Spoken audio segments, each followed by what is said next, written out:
नमस्कार, मिशन ज्ञान से मैं आशुतोष दादी से राजस्थान सरकार और वेदांता के सीएसआर इनिशिएटिव की कक्षा में आपका स्वागत करता हूं। आज की क्लास में पढ़ने वाले हैं स्थिर क्वांति मिश्रण। स्थिर क्वांति मिश्रण क्या होता है, ध्यान दीजिएगा। यदि हम स्थिर क्वांति मिश्रण की बात करें तो आप इसको एक चीज से समझ सकते हैं, ध्यान दीजिएगा। जैसे कि मान लीजिए हमारे पास में जल है, ठीक है जी। क्या है? जल है। और क्या है? एल्कोहल है। एल्कोहल है।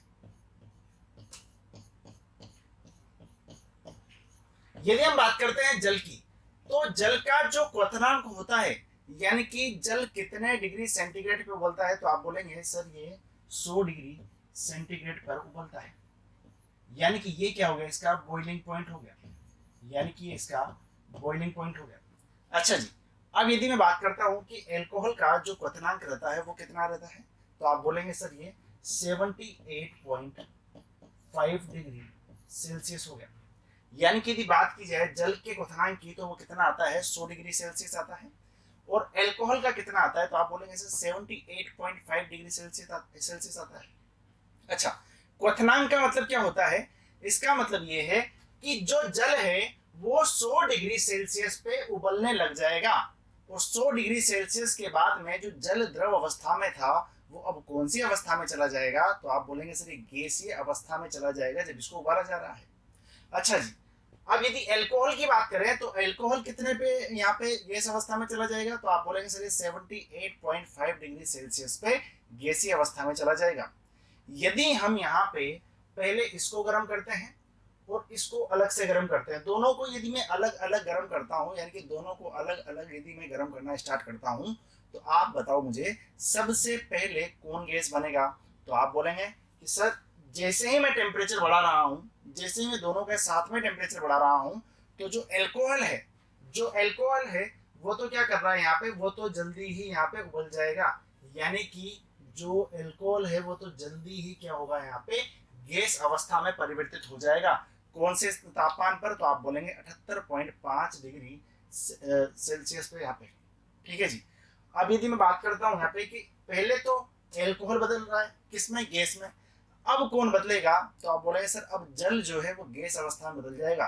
कितने पे? तो आप बोलेंगे सर 100 डिग्री सेल्सियस पे ये गैस अवस्था में चला जाएगा। अच्छा, अब यहाँ पे क्या हो रहा है, जैसे ही मैं दोनों को अलग अलग देख रहा हूँ, तो दोनों अलग अलग तापमान पर यहाँ पे क्या हो रहे हैं भाई मेरे, अलग अलग तापमान पे यहाँ पे गैस में बदल रहे हैं। यानी कि जो अपनी प्रावस्था है उसको चेंज कर रहे हैं, अपनी अवस्था को ये चेंज कर रहे हैं। अब यदि मैं बात करता हूँ यहाँ पे कि मैंने क्या किया, जल और एल्कोहल दोनों को मिला दिया। जैसे ही मैं यहाँ पे जल और एल्कोहल को मिलाता हूँ, मैंने क्या किया, एक ऐसा मिश्रण बनाया, एक ऐसा मिश्रण मैंने यहाँ पे बनाया है जिसमें क्या हो रहा है, जो जल है और यहाँ पे एल्कोहल है, जल है और एल्कोहल है। अब जो मैंने जल लिया है ना निश्चित अनुपात का, वो कितना लिया है? 5% तो जल लिया है और 95% मैंने एल्कोहल लिया है।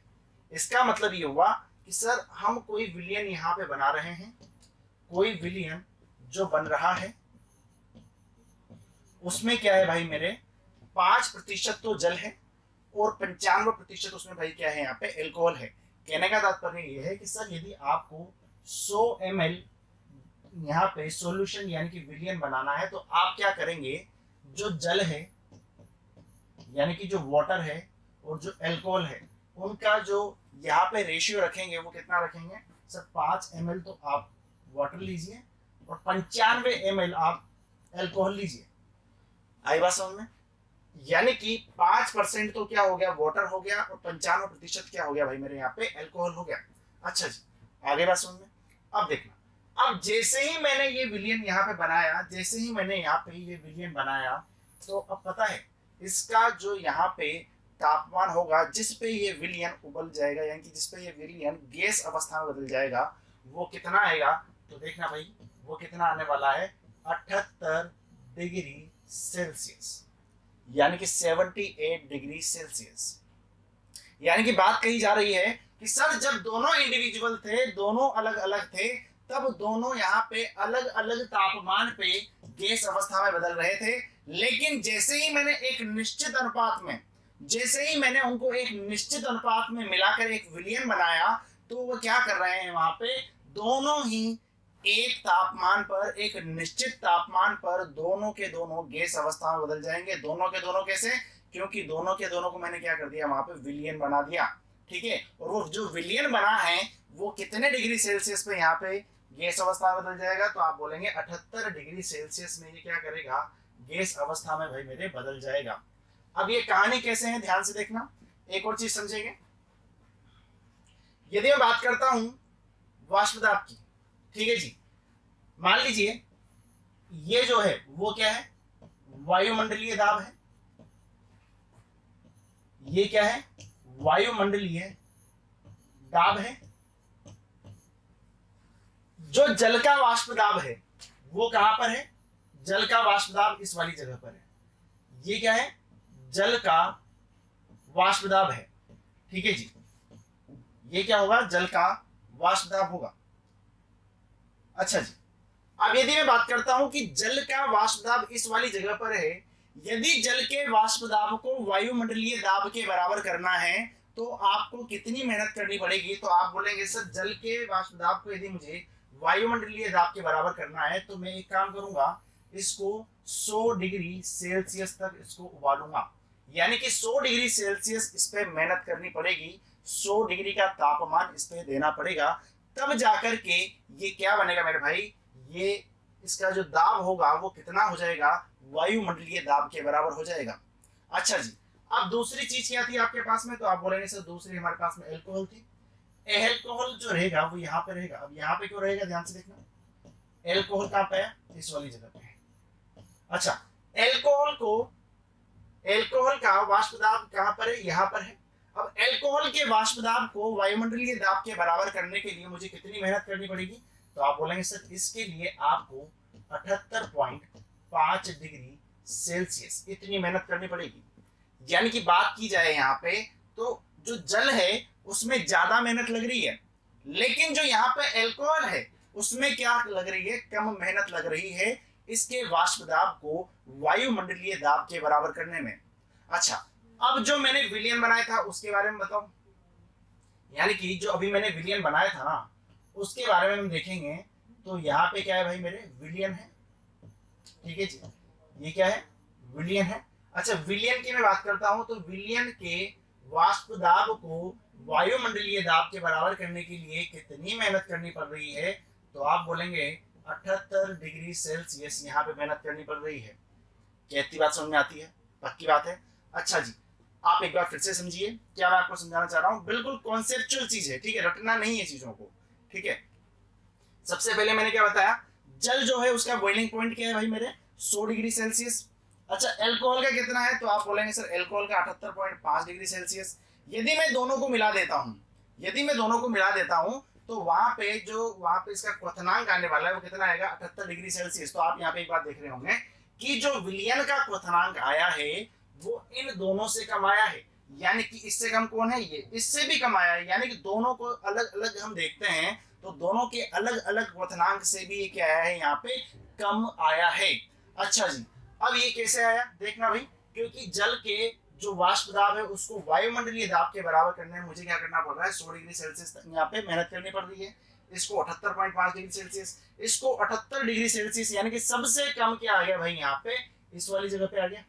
पक्की बात है। यानी कि एक और बात बोली जा सकती है क्या, एक और बात बोली जा सकती है क्या, क्या कि सर इसमें मुझे 78 डिग्री सेल्सियस मेहनत करनी पड़ रही थी। इसका मतलब ये हो गया कि सबसे ज्यादा जो यहाँ पे वायुमंडलीय दाब होगा, सबसे ज्यादा जो वाष्प दाब होगा, सबसे ज्यादा जो प्रेशर होगा वो किसमें होगा भाई मेरे, विलियन में होगा। इसलिए ही तो इसको वहां तक पहुंचने में, वायुमंडलीय दाब तक पहुंचने में ज्यादा मेहनत नहीं करनी पड़ रही, क्योंकि सबसे ज्यादा ऑलरेडी इसका है, ठीक है, तो इसको कम मेहनत करनी पड़ रही है। उससे कम किसका है, एल्कोहल का है। उससे कम किसका है? तो आप बोलेंगे सर उससे कम जल का है। यानी कि सबसे ज्यादा जो यहाँ पे वाष्प दाब है वो किसका है? तो आप बोलेंगे विलियन का है। उसके बाद में किसका है? एल्कोहल का है। उसके बाद में किसका है? जल का है। अच्छा, आप मुझे बताइएगा जल को मैंने कितना लिया था? तो आप बोलेंगे सर 5% कम मात्रा में लिया गया है, कम मात्रा में लिया गया है। तो भाई ये क्या है मेरे, विलय। यानी कि इसकी बात की जाए तो ये क्या हो जाएगा, यहाँ पे इसे बोला जाएगा विलय। अच्छा जी, अगले मैं बात करना चाहता हूँ यहाँ पे कि एल्कोहल को सर मैंने कितना लिया था, तो आप बोलेंगे सर एल्कोहल को आपने 95% लिया था, और एल्कोहल को 95% लिया था तो इसको हम क्या बोलेंगे भाई मेरे, विलायक बोलेंगे। पक्की बात है। अच्छा, क्या ऐसा कर सकता हूँ क्या कि सर विलियन का वाष्प दाब सबसे ज्यादा है। अच्छा, विलेय और विलायक का वाष्प दाब जो है विलियन से यहाँ पे कम है, तो यहाँ पे क्या ये राउल्ट के नियम की पालना कर रहा है क्या? नहीं कर रहा है, लेकिन ये राउल्ट के नियम से धनात्मक विचलन दर्शा रहा है।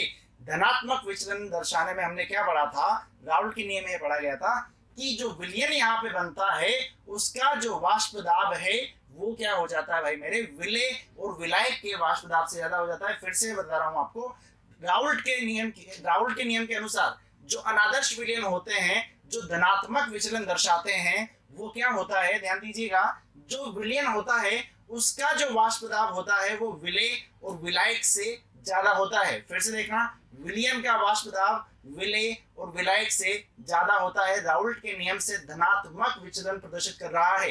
यदि बराबर हो जाता तो वहां पे वो क्या हो जाता भाई मेरे, उसे बोला जाता कि हम यहाँ पे कि ये राउल्ट के नियम की पालना कर रहा है। और ध्यान दीजिएगा, यहाँ पे जो ये मिश्रण जो मैंने बनाया है इसी को बोला जाता है भाई मेरे क्या, स्थिर क्वाथी मिश्रण। क्या बोला जाता है इसको, स्थिर क्वाथी मिश्रण, इसी को बोला जाता है। यानी कि बात कही जाए तो सर पहले तो दोनों इंडिविजुअल थे, लेकिन दोनों को मैंने एक ऐसे अनुपात में लिया जहां पे दोनों के दोनों, यानी कि जो जल और अल्कोहल रहेंगे, जो विलयन रहेगा वो एक टेम्परेचर पर उबलने लग जाएगा। ठीक है, और यहाँ पे जो टेम्परेचर आया है वो इन दोनों से कम आया है, तो ये बात यहाँ पे सत्य हो गई सर। जो यहाँ पे टेम्परेचर जो आया है ना, ठीक है, वो क्या है, यहाँ पे दोनों से कम आया है। तो यहाँ पे स्थिर क्वाथी के दो प्रकार हो जाएंगे, एक तो हो जाएगा न्यूनतम स्थिर क्वाथी मिश्रण और एक हो जाएगा अधिकतम। अच्छा, न्यूनतम, ये जो एग्जांपल है वो किसका हो जाएगा, यहाँ पे न्यूनतम का उदाहरण हो जाएगा। ये किसका उदाहरण हो जाएगा भाई मेरे, यहाँ पे न्यूनतम का उदाहरण हो जाएगा। क्यों? क्योंकि यहाँ पे जो स्थिर क्वाथी का जो यहाँ पे स्थिर क्वाथी का जो वाष्प, सॉरी, इसका तापमान जो है वो कितना आया है, तो आप बोलेंगे सर इसका तापमान इन दोनों से कम आया है। ठीक है, इसका तापमान इन दोनों से कम आया है, यानी कि न्यूनतम से भी न्यूनतम, इन दोनों में कम कौन था, ये वाला। न्यूनतम से भी न्यूनतम आया है, कम से भी कम आया है, तो यहाँ पे ये क्या हो जाएगा, न्यूनतम स्थिर क्वाथी मिश्रण हो जाएगा। पक्की बात है। और यहाँ पे यदि बात करें तो इस जगह पे आप देख सकते हैं कि इस जगह पे ये राउल्ट के नियम से धनात्मक विचलन दर्शा रहा है। यानी कि बात करें तो जो ये है विलयन, उसका वाष्प दाब विलेय और विलायक से यहाँ पे ज्यादा है। कहती कहानी क्लियर है, पक्की बात है। बड़े आगे अब आ जाते हैं परिभाषाओं पे। ऐसे द्विघटकीय मिश्रण जिनका द्रव प्रावस्था एवं वाष्प प्रावस्था से में संगठन समान होता है तथा एक निश्चित ताप पर उबलते हैं, ये ध्यान रखना, एक निश्चित ताप यानी कि स्थिर ताप पर उबलते हैं, उन्हें स्थिर क्वाथी मिश्रण कहते हैं। ये दो प्रकार का होता है, पहला न्यूनतम क्वथनांक स्थिर क्वाथी मिश्रण, दूसरा कौन सा था, अधिकतम क्वथनांक स्थिर क्वाथी मिश्रण। अच्छा, न्यूनतम का उदाहरण हमने देख लिया, ये जो था वो क्या था भाई मेरे, न्यूनतम का उदाहरण था। ये पूरा का पूरा आप न्यूनतम में लिख सकते हैं। ठीक है जी, न्यूनतम की बात करें तो इसका क्वथनांक दोनों घटकों के क्वथनांक से कम आता है, इस चीज का ध्यान रखें।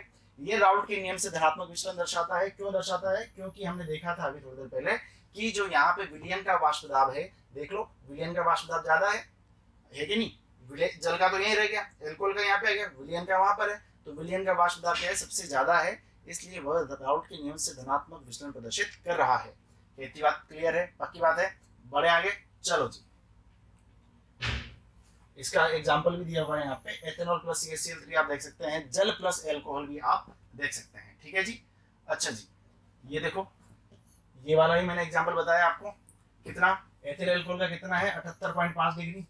अच्छा, जल का कितना है 100 डिग्री सेल्सियस, और 78 डिग्री किसका आ गया, यहाँ पे जो मिश्रण बना है, जो स्थिर क्वाथी मिश्रण बना है, उसका यहाँ पे टेम्परेचर आ गया। अच्छा, यदि अधिकतम स्थिर क्वाथी मिश्रण की बात करें तो इनका क्वथनांक दोनों घटकों के क्वथनांक से अधिक आता है। क्या आता है भाई मेरे, अधिक आता है। अच्छा, इस चीज को यदि ध्यान से समझें तो इसका एग्जांपल ले लो एक। अच्छा, ये एग्जांपल ले लेते हैं। अच्छा, इसमें क्या बोला गया है कि जो HNO3 है, यदि मैं HNO3 की बात करता हूं तो HNO3 का जो क्वथनांक होता है कितना होता है 86 डिग्री सेल्सियस। तो HNO3 का जो क्वथनांक होगा वो कितना है भाई मेरे यहाँ पे 86 डिग्री सेल्सियस। अच्छा जी, यदि जल की बात करें तो जल का कितना रहता है, तो आप बोलेंगे सर जल का 100 डिग्री सेल्सियस। लेकिन मैंने क्या किया, इन दोनों को मिला दिया। कैसे मिलाया भाई मेरे, जल प्लस HNO3 को मिला दिया। अब जल प्लस HNO3 को इस तरह से मिलाया मैंने कि HNO3 जो है ना वो तो 68% और जो जल है वो कितना लिया मैंने 32%, इसमें दिया हुआ है, यहाँ पे भी लिखा हुआ है, ठीक है जी। यानी कि 68% तो हम क्या ले रहे हैं HNO3 और जो जल ले रहे हैं वो क्या है 32%। यानी कि इसका मतलब ये हो गया कि सर ये तो क्या हो गया, विलय हो गया, और ये भाई मेरे क्या हो गया यहाँ पे विलायक हो गया। और की बात है, ये तो विलय हो गया और वो क्या हो गया वहां पे विलायक हो गया। अच्छा जी, ये क्या हो गया यहाँ पे विलायक, विलायक है, ठीक है जी। अब यदि मैं इन दोनों को मिलाता हूं तो यहाँ पे इनका जो टेम्परेचर आने वाला है, यानी कि जो इनका क्वथनांक आने वाला है, बॉइलिंग पॉइंट जो आने वाला है वो कितना आएगा, तो आप देखेंगे वो कितना आने वाला है। इसको सही कर लेना, ये कितना लिखा हुआ है 120.5 डिग्री सेल्सियस। कितना आ जाएगा 120.5 डिग्री सेल्सियस। अच्छा आप एक बात देखो, यहाँ पे आप एक बात देखो, जो यहाँ पे HNO3 था उसका कितना था 86 था, जल का कितना था यहाँ पे 100 डिग्री सेल्सियस था। अब यहाँ पे जो विलियन बना है उसका कितना आ गया 120.5, यानी कि अधिकतम से भी अधिकतम, इन दोनों में अधिकतम कौन था 100 डिग्री, उससे भी ज्यादा किसका आ गया विलियन का आ गया। अच्छा उससे ज्यादा यदि विलियन का आ गया तो यहाँ पे एक डायग्राम आप देख सकते हैं, कैसे, ध्यान से देखना,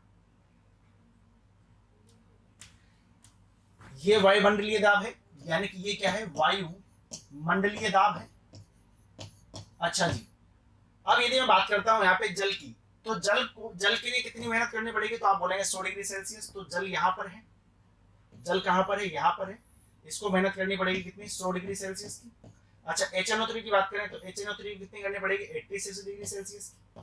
ये कितना हो गया 86 डिग्री सेल्सियस। ये H2O है, ये क्या है HNO3 है, ठीक है पक्की बात। अच्छा लेकिन जो मिश्रण बना है यहाँ पे, जो विलियन बना है उसको कितनी मेहनत करनी पड़ेगी यहाँ पे 120.5 डिग्री सेल्सियस की मेहनत करनी पड़ेगी किसको, जो विलियन मैंने यहाँ पे बनाया है। अब यहाँ पे आप देख पा रहे होंगे कि जो ये वाली रेखाएं थी ना, ये वाली वो क्या शो करती थी, तो आप बोलेंगे सर ये वाष्प दाब को शो करती थी। यानी कि जो यहाँ पे वाष्प दाब है, जो यहाँ पे वाष्प दाब है वो सबसे कम किसका है, तो आप बोलेंगे विलियन का है। जब विलियन का वाष्प दाब यदि कम आ जाता है विलय और विलायक से, तो वहां पे क्या बोला जाता है कि ये राउल्ट के नियम से ऋणात्मक विचलन प्रदर्शित कर रहा है। क्यों, क्योंकि कम आया है, ज्यादा आता तो यहाँ पे क्या बोलते हैं हम कि राउल्ट के नियम से धनात्मक विचलन प्रदर्शित कर रहा है, और यदि बराबर आ जाता तो हम बोलते थे राउल्ट के नियम की ये पालना कर रहा है, ठीक है जी।